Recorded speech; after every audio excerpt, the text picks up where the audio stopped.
Hey Ratbags, it's Jay. Today on Survival Stories, my new series where I basically interview creators that I like, content makers that I really enjoy their stuff or just admire or find interesting, as well as maybe some developers.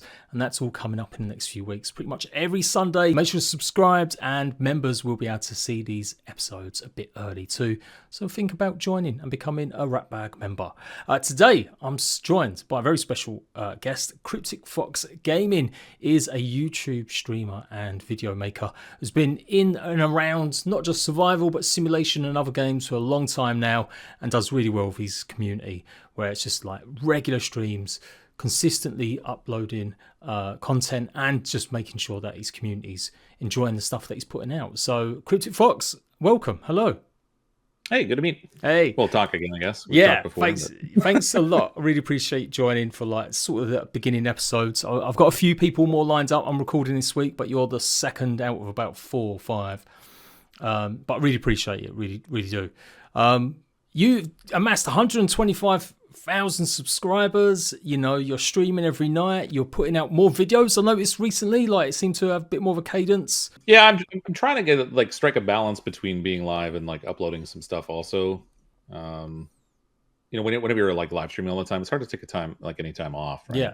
And I'm in awe, as we just discussed, you're doing all this on top of an actual full-time job as well. So fair play, man. Yeah.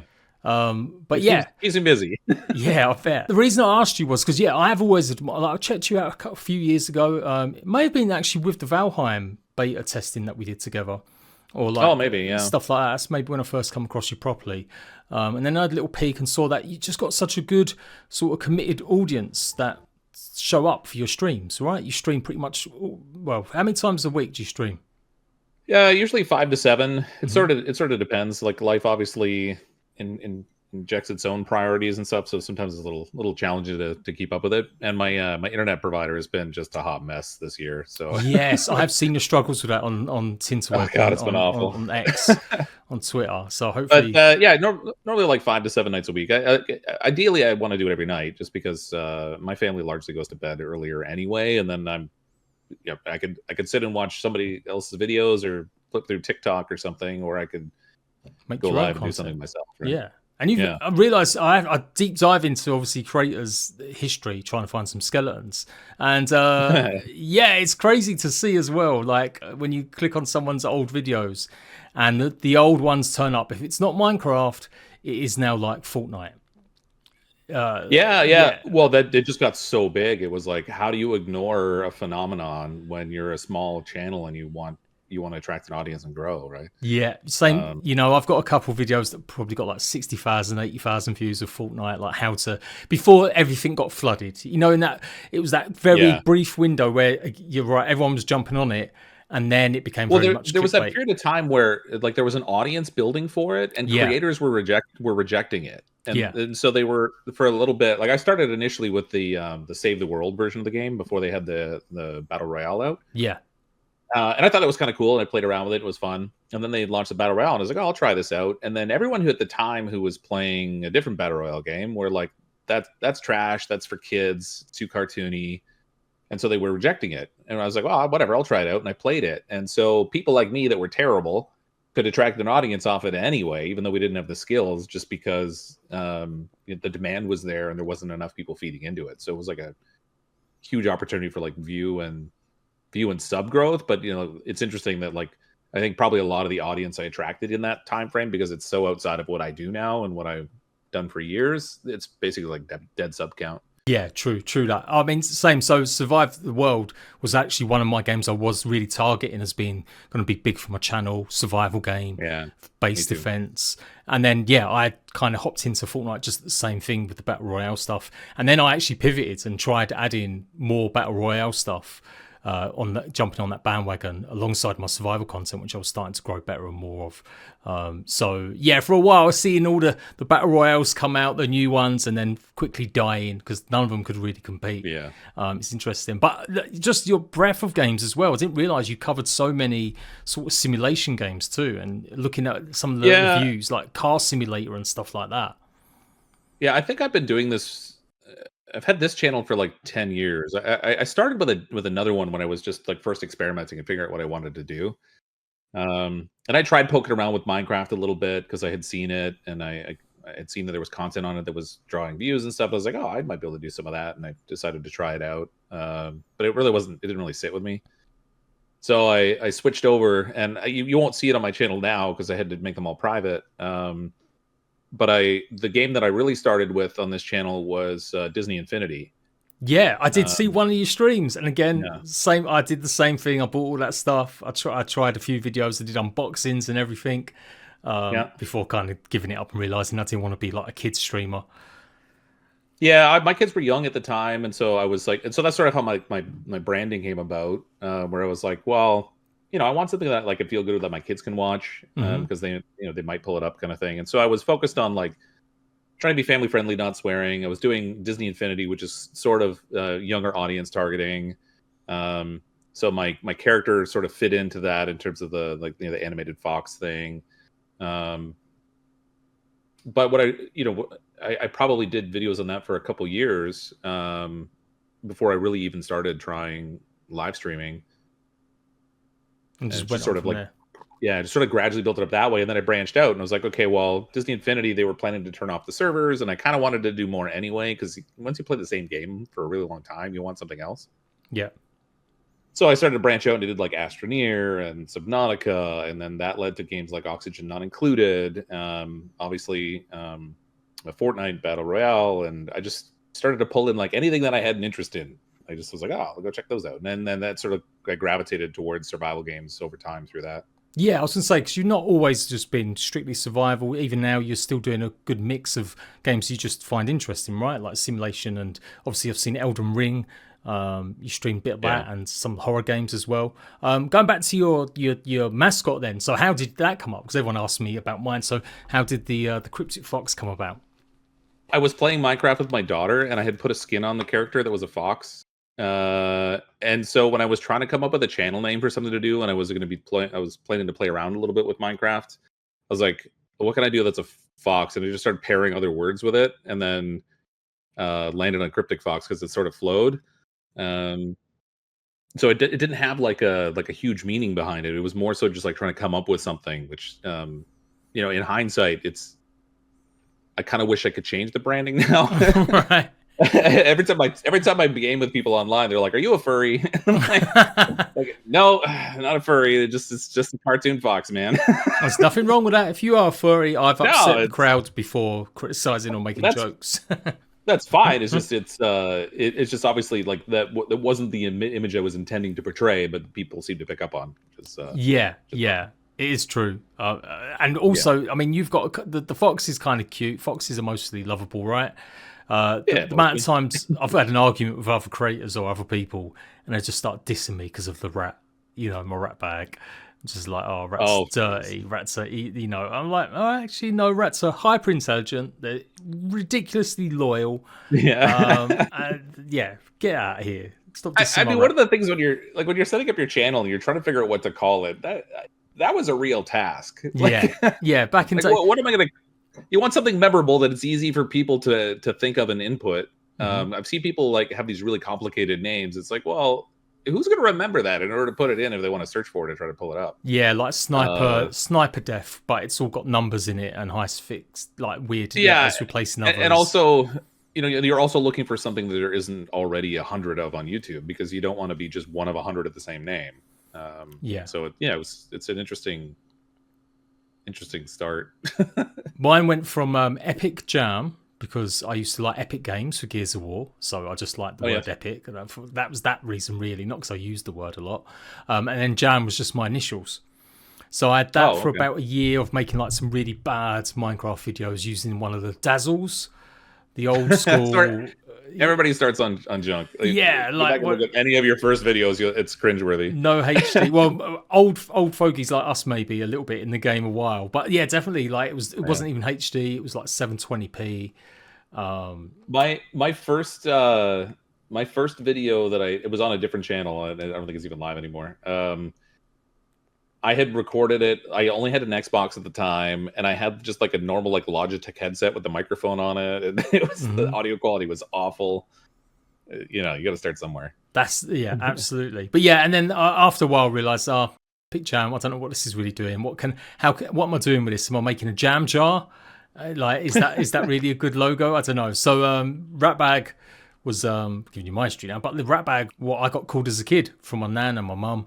You know, when he was being Oh, okay. cheeky or being rude a little bit, but you know, just on the edge of being in trouble, you get called a Ratbag. And so Yours has colorful meaning, where mine is just completely made up. well, yeah, but it's memorable at least. It's there. And the other thing was people, yeah, you had to have something more unique. Because I swear YouTube had it that you couldn't have exactly the same name as someone else. Or maybe they've only introduced that recently. But it felt like that's why people were doing stuff a little bit, like putting numbers to differentiate them maybe a little bit. And they've got the handles now, and you can't have the same handle as someone else. Well, and gaming is its own unique animal also, because people, when they play online, will tend to already have like their gaming handle. And so I've seen a lot of times when they start up a channel, that's what they'll use, is they'll use their handle as and that makes sense. Yeah. You know, in my case, I was using, I think, Catharsis when I was online, and I was like, that doesn't really roll off the tongue very easily, and everyone's going to think you're a counseling channel or something like that. Yeah. So I was like, wow, I spelled it in a weird way, and that didn't help either. And so I was like, well, I don't know if I want to run with that. And so I just sort of came up with something. But that's good. It's good with the kids as well, because I got into YouTube the same sort of way. Really, I played with my boy. He used to think I used to do okay funny voices with Minecraft. And so I thought, well, I was watching the Yogscast at the time, and I thought, hey, if these guys can do it, like, I find them funny. They're great, but they're not. Like, I'm just as funny as them. I could do this. And that was it. I just started doing some Minecraft videos, and that led me to doing Minecraft news. And then eventually, about 2 years later, into starting to really pick up on survival games and stuff like that. So when I first heard about it, I was, who would want to watch somebody else play a video game? I don't get it. Yeah. And then I started looking into it, and I was like, oh, actually, this is weirdly entertaining. Like, the game is really only part of it. Bit of an eye-opener, and I was like, you know, I got all this free time. I could be doing this. So I tried. And I mean, I've been streaming a while, but you've been really fairly consistent over the last sort of 7 years, like looking for your streams and stuff. Like, you've built up that following. How has it changed? What's been the biggest changes with streaming on YouTube? They've introduced a lot of other ways to support the creator that didn't exist when I started. So like, originally it was just subscribers and ad revenue. And when I came in, they were already opening up the ad revenue program. So like, before me were the people who didn't have ad revenue at all, and there were only like some small partners, and then they were sort of opening that up when I started. Yeah. And so like, over the years, I think like more people have been watching live streams on YouTube, and there's been more creator support there. And so like, that aspect of it has changed, but it's like constantly evolving. Like, as a variety channel where I'm playing a host of different games, I'm just constantly on the hunt for the next game that I think looks interesting to play, but also might entice an audience. Yeah. And it's a constant hunt. And sometimes you try something and it works well, and other times you try something and it just falls flat and you have to drop it. And so, you get that, like, the people who liked it, that were watching it, they get irritated that you're not doing it anymore. But like, you're constantly choosing to make sacrifices around my time, what I can play, and what's going to be most successful. Yeah, for sure. So I think that's probably like some of the biggest shift.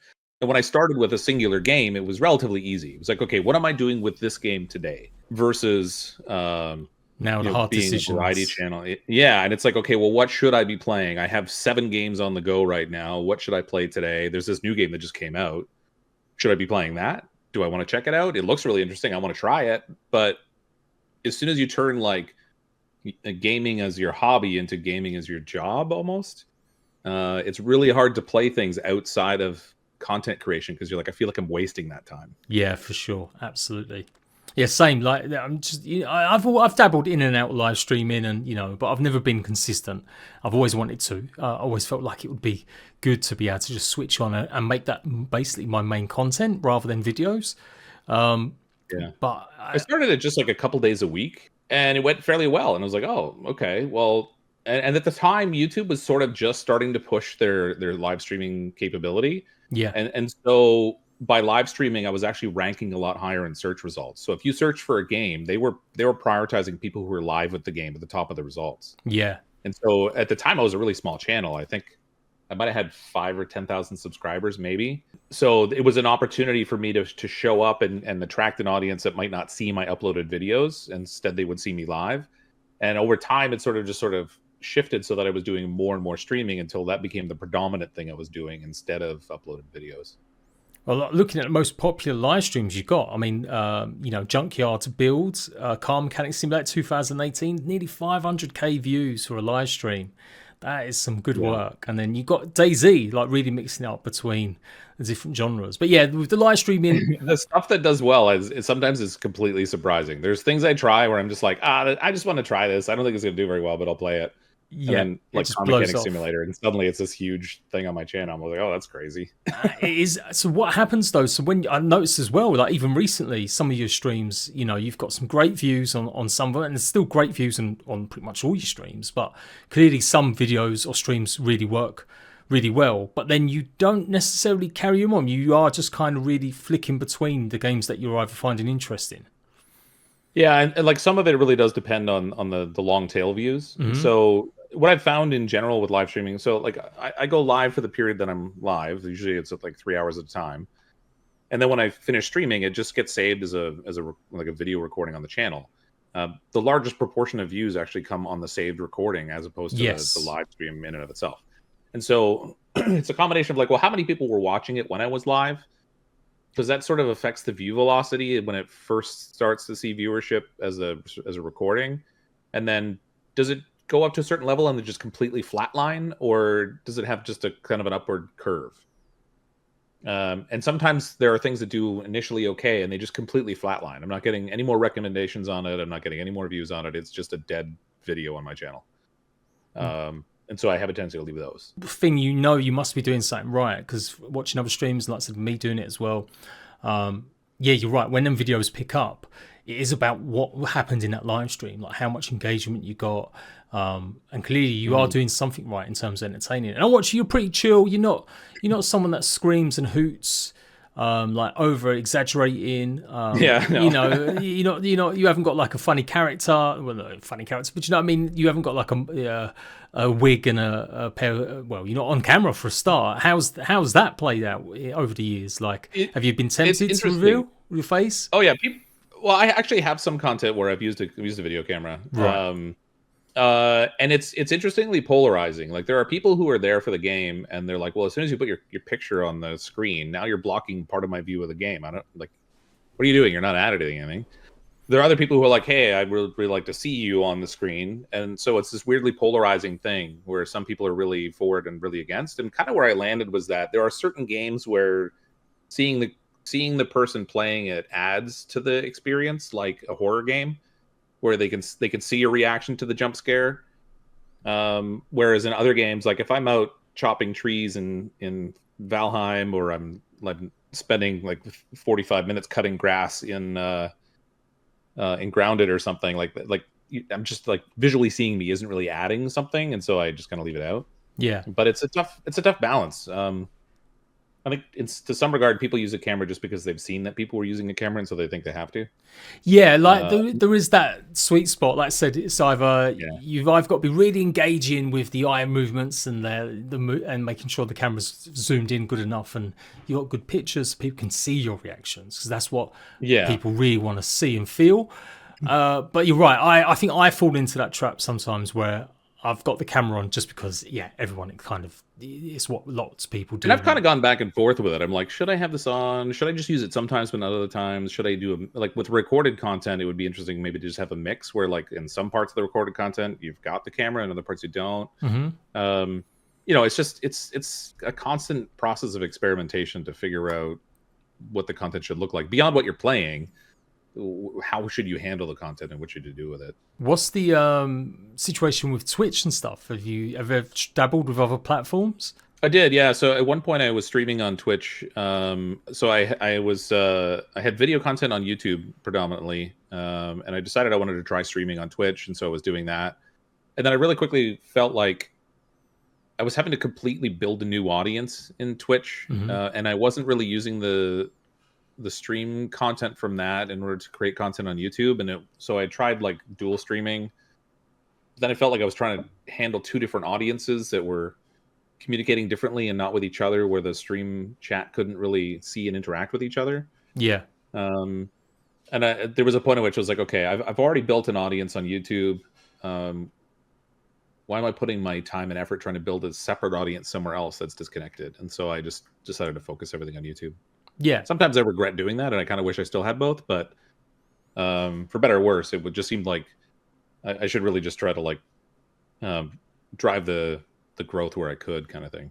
Yeah, and again, same thing. I've tried like various times. I've streamed some content only on Twitch, in the hope that it'd be like I was recording 100 days of Valheim, and I basically streamed that all on Switch, and then I just went and put the video Cold Blood on the channel, and it did terribly. It like barely got a few thousand views, and I was gutted. I spent the last 2.5 weeks, making the video, and I did that with one. Yeah. I tried one of those 100-day video things with Graveyard Keeper, and it bombed. It took so much time and effort, and it bombed. I will watch that because you know what? Is Graveyard Keeper's like the Stardew Valley style, like top down? Except it's got like a supernatural aspect to it, and you're like, I love that game. I haven't played loads of it, but like in a time before when I did play games for fun, I used to play that a little bit. I didn't get too far into it, but it felt much more interesting than just Stardew Valley to me. So I will find that and actually give that a watch. I like the sense of humor the game had, and it had like this dark twist to it that I found kind of appealing. But and I had played it before. I played it when it first came out quite a bit, and so that might have been like some part of it, and that people have already seen me play it.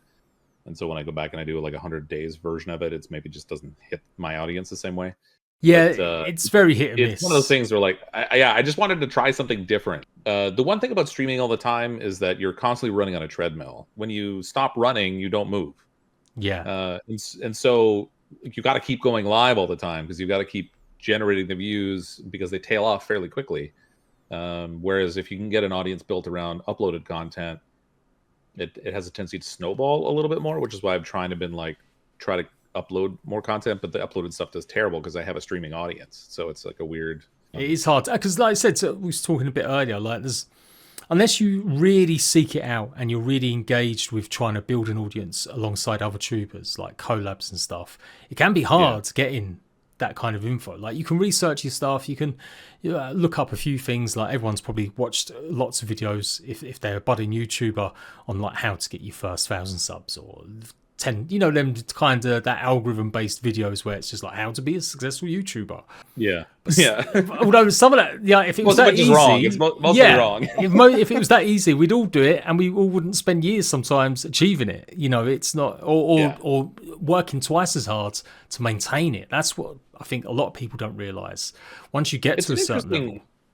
The whole thing is interesting. Like, if you look back even, I don't know, like 15 plus years ago, like this type of opportunity simply didn't exist. Like, you couldn't have done this. And when my mom was giving me crap growing up for playing video games all the time and wasting my time, like I could never have said, but I can make content. Yeah. Like that was just never a thing. And so it opened up this whole door of opportunity where, you can take something that's a hobby like this with basically no barrier to entry and very little upfront cost and turn it into something interesting if you're willing to put in the time and effort to do it. And that's the killer part, is that for a lot of people, the two things that stop them is wanting to do it and not starting. And the second one is starting it, but then giving up on it because you're not seeing instant result. And so sometimes like that's a long grind. I mean, like I said, I've had this channel for like 10 years and it did not go off like a rocket ship to get to, 100,000 plus subscribers. It's been just a slow, steady climb over the years. I think I had it a little bit. I didn't like blow up massively, but I reached 100,000 after a couple years. And then since then, it's slowed right down to the point where I'm only gaining a couple 100 subs a month now. And they're the times where I feel a little bit like, I'm failing YouTuber here. But then I remember I've got multiple channels and I'm still hitting the kind of views I hit 2 years ago. It's just spread out a bit more now. I was saying to someone not that long ago, like human nature is a funny thing. Like as soon as you reach a new plateau, that's where you expect your new norm to be. Yeah. As soon as you slip below that plateau, even if you're higher than where you were 2 years ago, you feel like a failure because you're below where you were. And so it immediately feels like loss. Yeah, for sure. And so the psychological game of the whole YouTube thing is it's very real. Like when you're a small channel and you're getting like, oh, look, I got a new sub today. I got 10 new subs this week or something. It feels big because You never incrementally it's forget all large. them first moments, them milestones, hitting 100, hitting Yeah. 500, hitting 1,000, 10,000, even hitting 100,000. Yeah, it definitely. I've not felt special in about 3.5 years now, 4 years. Yeah. There's been no landmark that's really done it for me. The last year in particular has been rough for me. I was feeling kind of burnt out at the end of last year, and so I had to take a break, and I wasn't putting out much content. And then I rolled into the new year, and I'm like, okay, I'm good to go. Let's get rolling. And then my internet started acting up. I was like, you got to be kidding me. Right, yeah, just putting a kibosh on stuff. You saying about the balance between videos and streams, and I think that's something I've always had trouble with as well, because yeah, you're right. Like, I've only got so much time to make record guides. I do it full time. And so if a stream, the idea, I've never been as good at maybe using that stream footage in the past, even though I've given that advice to so many other creators to use your stream footage for guides, but I've never actually followed that advice. Only into the last 18 months, I've been a lot better at reusing. Well, it's hard. Like, when you think about when you record a video, you're conscious of the fact that you're recording a video, and so generally speaking, you kind of tailor what you're saying and what you're doing to what your intent was with the video. Yeah. If you're going to go live for 3 hours or something, or 4 hours or 2 hours, whatever it is, and you're interacting with an audience, streaming is a different skill set. It's almost like a stream of consciousness that you're letting flow out of your mouth. Sometimes, half the time I don't remember what I said, but it's so you got that constant stream of flow. And so when you're trying to edit that down later and you're looking at the recording, you're not picking out the gaps where there's silence and clipping those out so easily, because you just got so much crap coming out of your mouth all the time. I don't know if it's a hack at the moment, but I swear using YouTube's own editor function, I've noticed a couple streams I've edited because I've cut out maybe like the first 5 minutes because I was probably just waffling a bit too much, or I had some sort of issue. And then that video has gone up and done pretty well, like more than normal. Yeah. So that's something I'm going to experiment with a little bit, just almost cutting out sections of a stream that might be. Does it keep your chat? You can click. There's a setting in the settings that will keep the chat. It should do. It should do. Oh, okay. Yeah. I thought when you edit it to shorten it, it would actually clip the chat out. Oh, that's something maybe I'll check. Maybe I'll double check. But if it doesn't, then that could be handy. That's partly why I don't do it, because like at the start of every stream, you're trying to give people a chance to show up. So maybe you got like a static image playing or whatever your intro might be, and then you got all your waffling at the beginning before you get to the game, because that's just how streams tend to run. Yeah. So clipping that out would make for a better video, because like one of the biggest things with YouTube content is like, can you retain people's interest in that critical first 30 seconds kind of a time frame, so they actually are interested in watching, or do they go, oh god, this guy talks too much, and they leave? Yeah, that's definitely something I've tried to hone over the years. Obviously, you've been around, you've done it pretty much all. What are the best things about streaming? Like, what is it you particularly like versus making videos? The ability to just go live.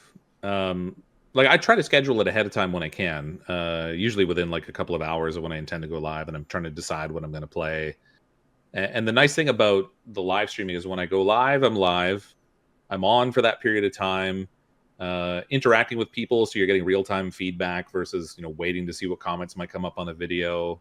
Oftentimes when you're playing a game, you don't see things that somebody who's watching and not actively doing something in the game will spot, and so they can call it out to you, so you get that reinforcement. I think when it comes to like the whole let's play aspect of gaming on YouTube, the live stream is like the truest form of it, because they feel like they have more input versus just watching a video and they're telling you after the fact. And then when you're done streaming at the end of it and you turn it off, I'm done. Like, I'm not having to edit something. Anytime I do like an edited or uploaded video, it's you're looking, usually it could be anywhere from like 30 minutes to 2 hours worth of footage I've had to record to then try to edit it down to a 20 to 30 minute video. And so you've got all that play time and all the recording, but then it's 2 to 3 times as much time to do the edit as it is for the actual recording part of it. So if you have a 2-hour recording, editing it down for me tends to take between 4 and 6 hours to get it down to what I want it to be. And then trying to like layer in music or like other edits to make it more interesting, which I'm terrible at. It's so like all that stuff is just so much additional work, and between like work life and then managing family stuff and then also like trying to stream, I find the editing is the one thing I have the hardest time committing my time to. Do you? It looks obviously when I've been in your streams, you have got like a dedicated audience. You know, you've got lots of members or regulars that will Yeah. turn up and stuff. How has that evolved and grown? Like, do you have your own, good click that will literally be there the minute you go live, or is it still just more cases Yeah. like people will come in and say hi at leisure? Kind of a mix. I would say there's always like a core group of people that somewhere between 50 and 100 people that will consistently be there. Mhm. All of them will show up before the stream goes live, and they might chat with each other while they're waiting for the stream to start or what have you. But then there's always those people too that they very well could be consistently watching all the time, but they're watching on TV, so they're just not interacting in the chat. So it's hard to identify them, but it's usually the usual suspects that you see routinely in the chat, and you get to know them as they come in and can communicate with you while you're playing and stuff, and you start to call them out. Oh, hey, I see you're here. You were here last time. Like, welcome, kind of thing. Yeah, it's nice. Like I've gone through periods that when I've had big success with things like Ark or Daisy and stuff, where you do see more regulars when you're streaming more regular. But I've got to admit, I get a pain of like sadness nowadays where I don't see as many ratbags turn up for streams because I'm just not consistent enough. I just don't. That's why I'm in awe of you and other streamers, creators that can just hit that go live button, even if it's not necessarily always scheduled exactly the same time. You're still going to be there 5 or 7 times a week. I mean, it's kind of been like I do it in the same vicinity most of the time, and part of it is because it's just the way that my life works out. Like, 9 p.m. Eastern is the time where I tend to have the best opportunity for it to be my time to focus on it. But also, it's sort of like when someone's watching their favorite program, they just know that from TV, they just know that whatever time the show is going to be on, and so that's when they look for it. And so if you're consistently streaming at the same time, the regular people will get to know that you tend to be live around that time frame, and so they look to see if you're live. Yeah. I do the same thing with some videos that I know people uploaded consistently. Like when I want to catch up on new stuff, I'll watch like Philip DeFranco, and his stuff consistently comes out like shortly after 5 p.m. Eastern, and so I'm looking for it in that time frame. And so it's the same thing with a live stream. So when I go live during the day, which is really uncommon for me, it always like dramatically underperforms a night stream because people just aren't looking for it then, and I'm trying to attract a new audience basically. Do you think like with streaming now, like I said earlier, you've got to have like some creators are like these big personalities, others are just there intently building a community, so they will spend most of their stream just chatting almost while they're playing a game, but yours is still gameplay focused. And you're sort of looking for your own flavor, right? Like so if you look at people who have a particular character they portray, for example, they might stream to like a massive audience. They can only really pick out on like a couple of comments an hour kind of thing, because the chat just flows by so fast. You're now just mostly putting on a show. It's not as interactive as it is you're just putting a show on.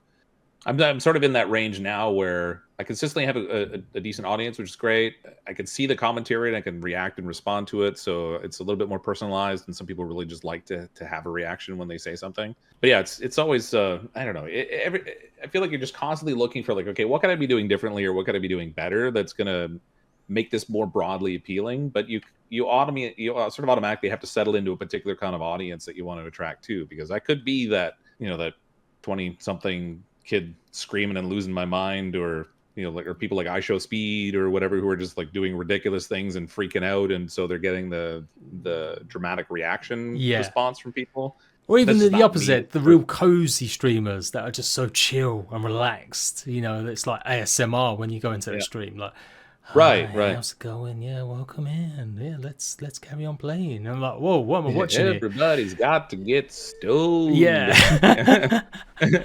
Yeah. It's so you sort of develop your own taste and your own flair, and what would you watch versus what wouldn't you watch, and then what's authentic enough that you can do it in a way that you think works for you. Yeah.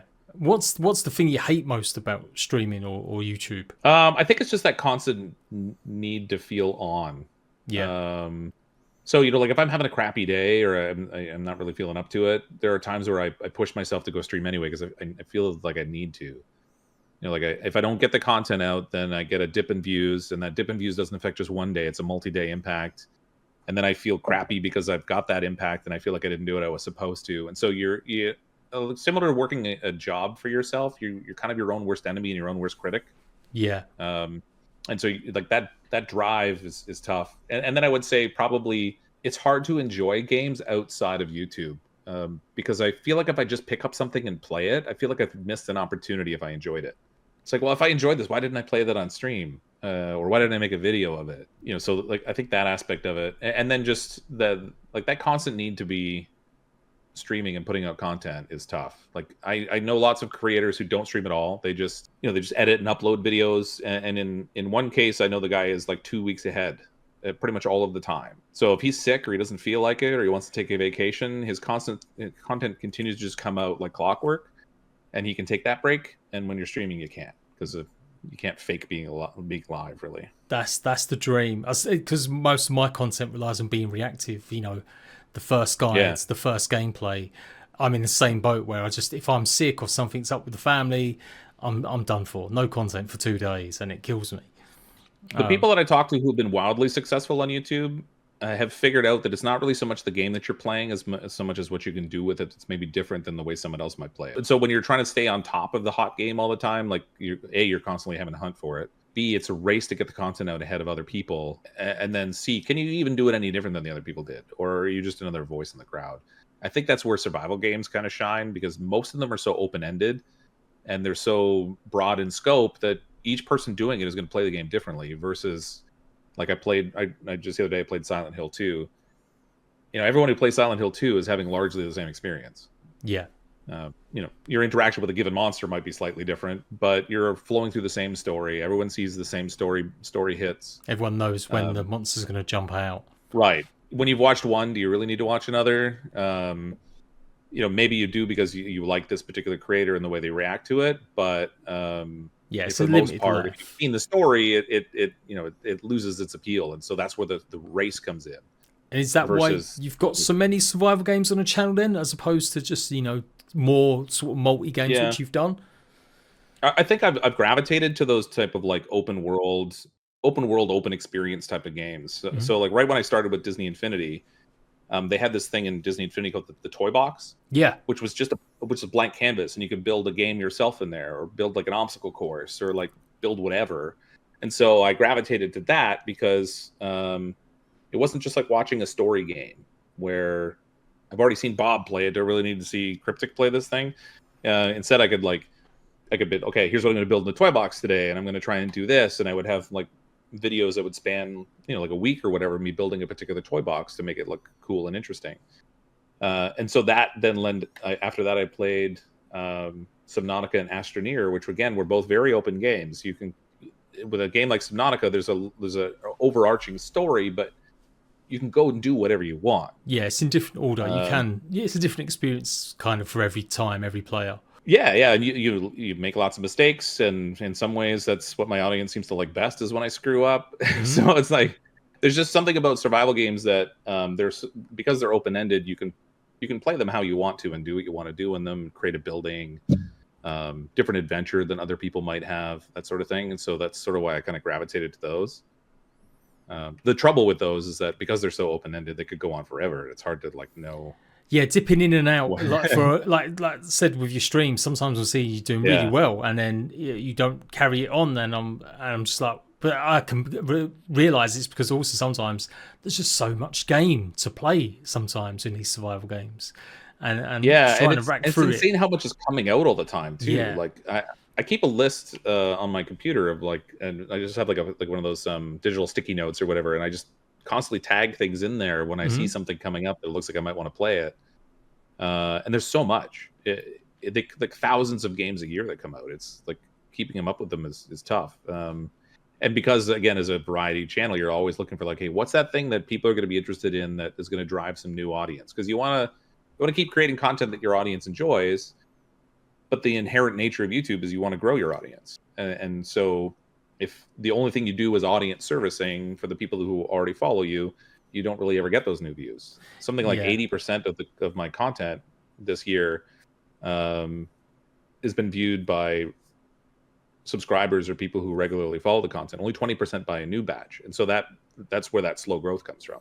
Yeah, for sure. I've noticed it on my second channel, like which has predominantly been grounded focused, and that's such a good game. I love Grounded. Grounded's amazing, and it's done massive things for me. Hence why my main channel's kind of died, because I grew the second one to a fairly decent level. But I can see I'm getting to that point now where Grounded's now dead officially. Like, it's not getting any more updates. Yeah. So Grounded 2 is on the way. I'm absolutely guaranteed sure of that. Get out. But I hope so. Yeah, for sure. I can't. The only way it wouldn't be out is if they're being given New Vegas 2. I hope that's the case. Like, it's hard to say because, like, sometimes when you make something really good, like, you don't want a sequel to it because you made such a good thing the first time. Yeah. I would love to play another one. They did such a good thing too with early access. Mhm. Like, there are a lot of companies that release a game in early access, and it's just a reason to push the game out sooner so they can start earning money off it. Yeah. But they don't really have a well structured roadmap, and so their updates are kind of hit and miss, and it like doesn't really flow very well. And That's my sometimes trouble. it just stops. The last few years is trying to gauge what survival games are good or bad. Like, I noticed you played that farming zombie game recently. Yeah, The Last Farmer. Yeah, and I looked at that and I thought, nah, this game's trash. I'm not playing this. But it's a little bit janky, but it's actually kind of fun. Right.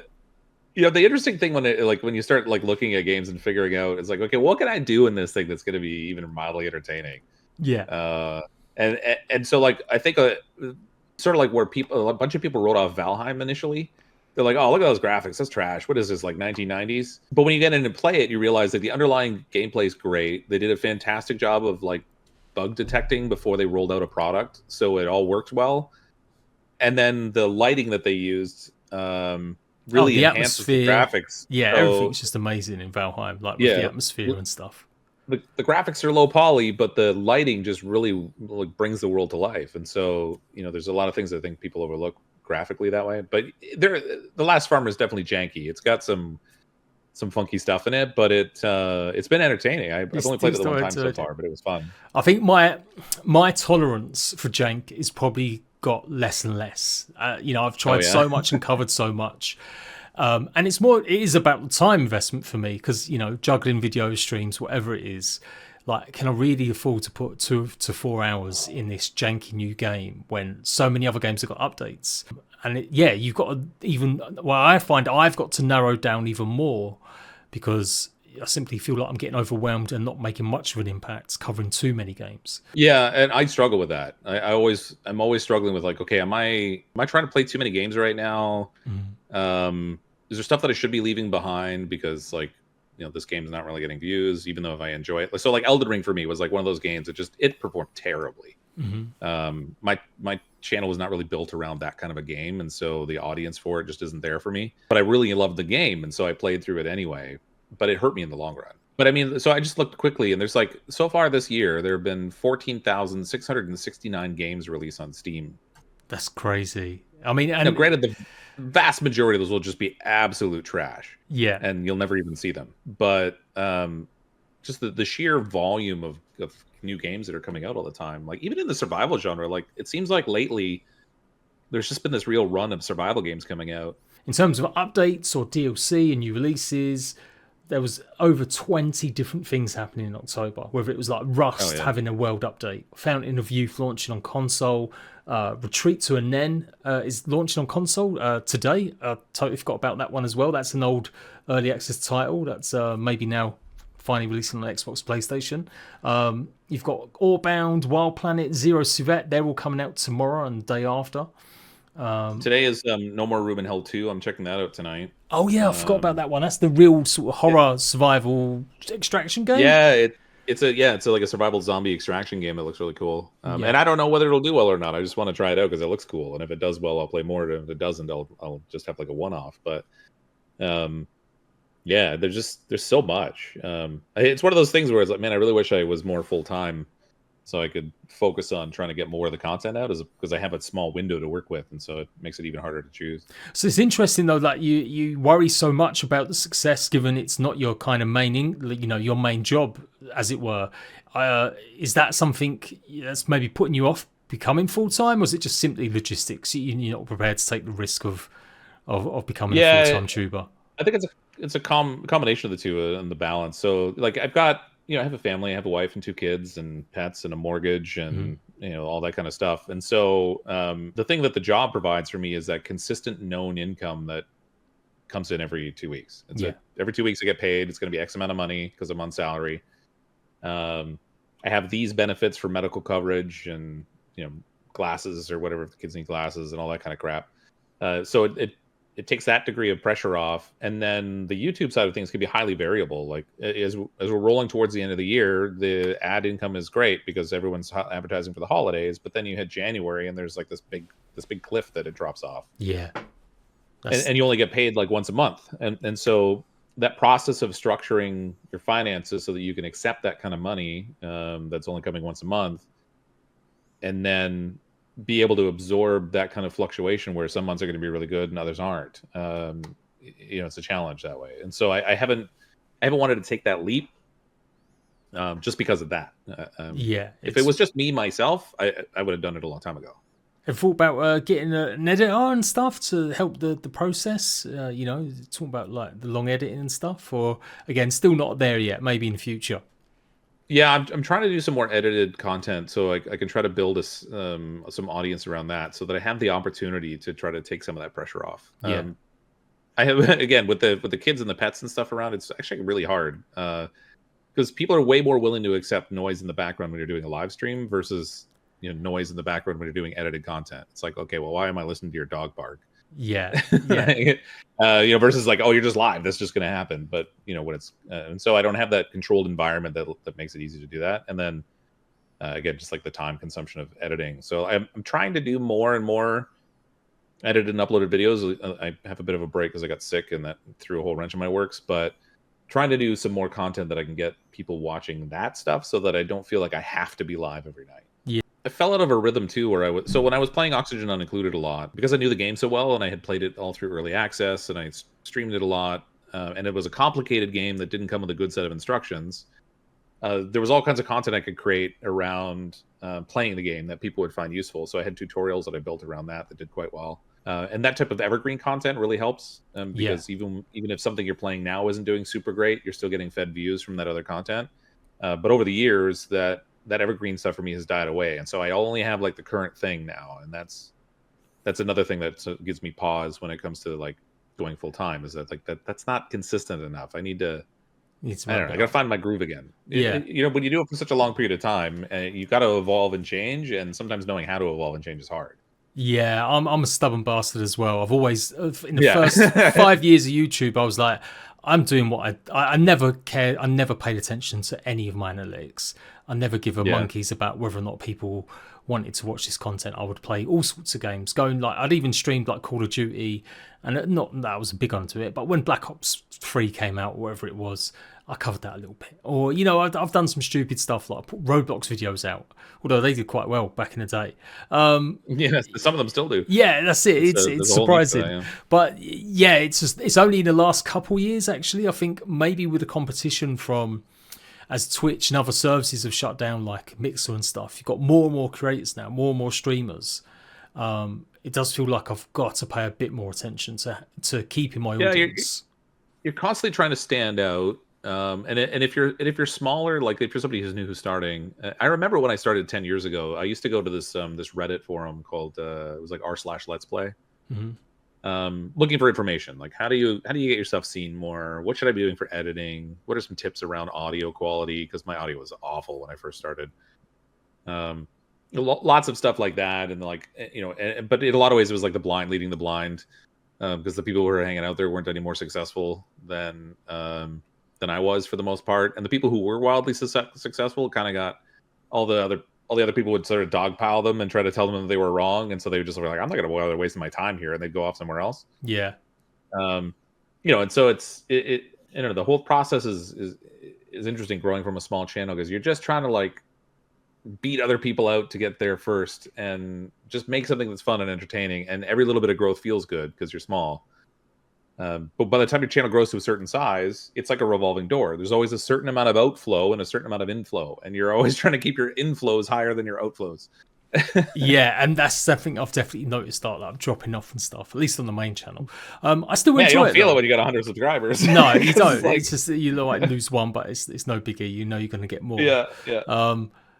Do you think, like with YouTube and Twitch, will there be a point where you go full time, or I guess what is the future of Cryptic Fox? I mean, I would like to, because there's there's an element of freedom in working for yourself and driving your own destiny. I have a good job. I get compensated well. I've got a good degree of freedom. My bosses really seem to like me, and so does the client. But there's just something to be said for like the time that you input being all about building for yourself versus building for somebody else. Anytime you're trading your time for money and working a job, what you're doing is helping somebody else realize their dream or their outcome. Yeah. And you're getting compensated for it, but you'll never really get past the point of like, if you put in X amount of additional effort or come up with these cool ideas or whatever, like you never really grow beyond what they're already giving you. You can just start creating content, and right away, if you're lucky, you might start to develop an audience, and then you can grow it into something. And each effort that you put in is for yourself. I mean, you're doing it for an audience, but you're doing it to build for something for yourself. So I definitely want to go full time, Just getting that but right I have moment. to. Yeah, and I got to know that like my debts are taken care of, and that I'm not going to be putting my family at risk. Yeah. Like I said, if it was just me, I'm the sole income earner for my family. So if it was just me, I would do it in a heartbeat, and just take the chance on it.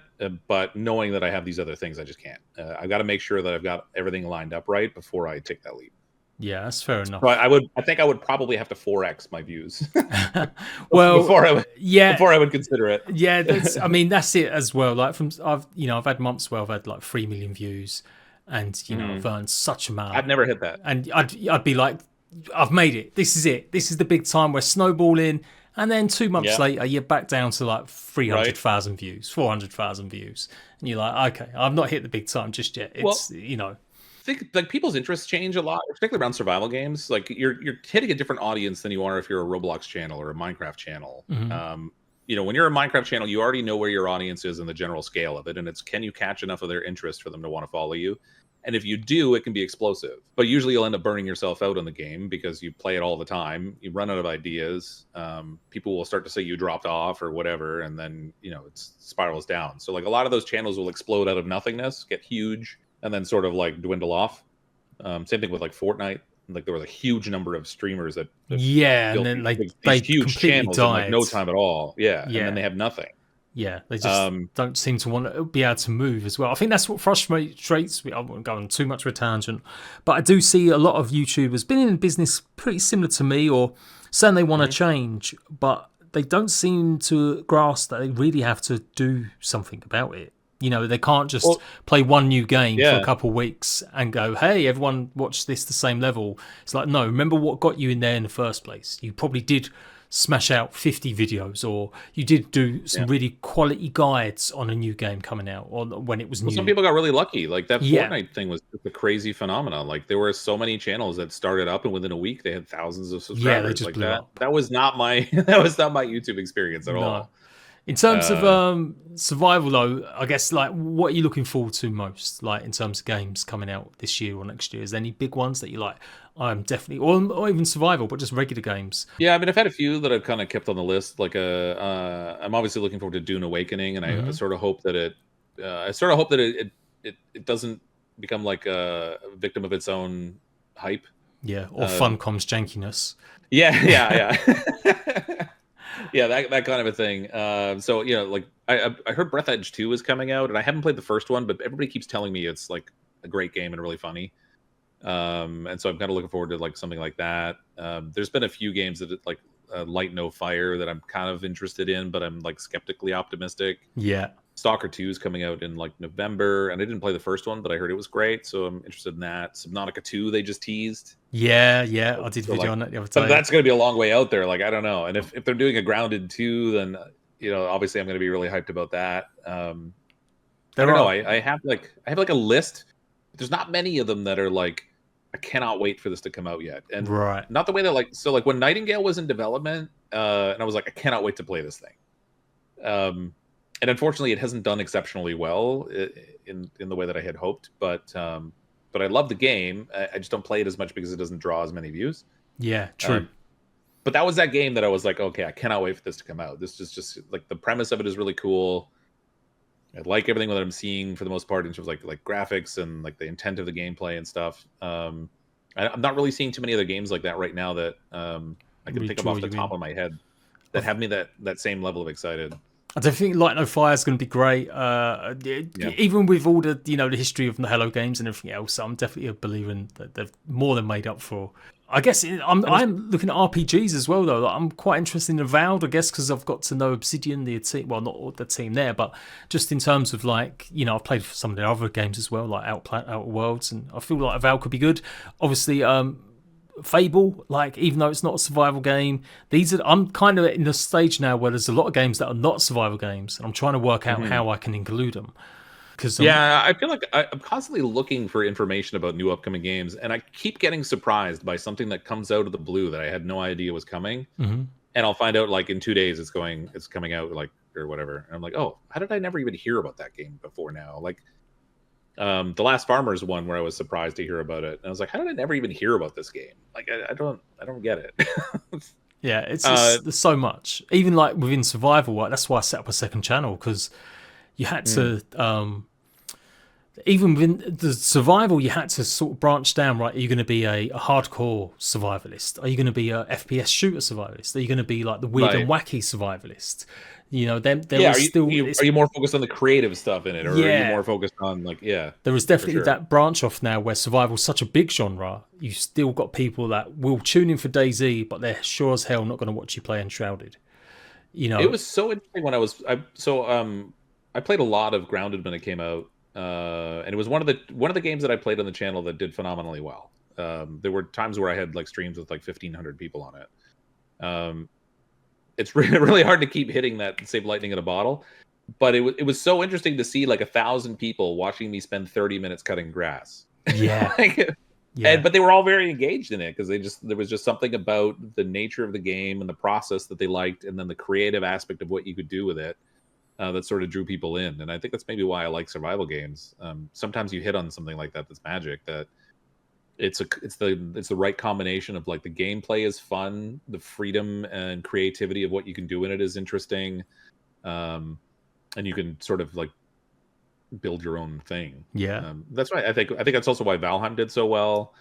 It's just that mixture. I feel like the best survival games do have that blend of not just shooting or killing or hardcore survival, but a bit of base building, a bit of chill time, a bit of time to, work on your base. If there was something you could add? I guess I don't take up your time too much, man.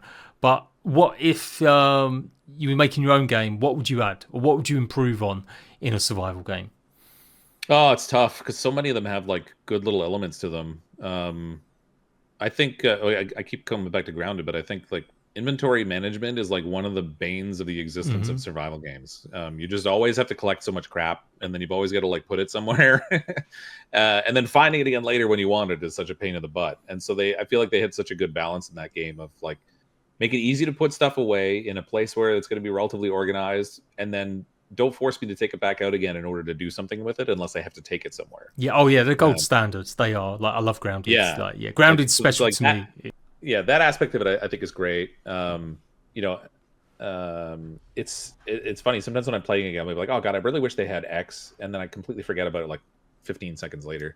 There's definitely, depending on the game. Inventory management, and lately I'm still getting quite annoyed with weapons breaking in survival. That's such an old trope, that weapons break every 2 seconds in survival somebody games. left a comment on one of my streams recently where they were like, hey, I see like this thing in a lot of these games you're playing. Is that just like part of the game engine? Like, is that like Unreal 5 that does that? I was like, well, no, actually Unreal 5 is just the thing they're using to make what you're seeing. What you're talking about is actually just a common trope that's common across survival games. Like, survival games all have that.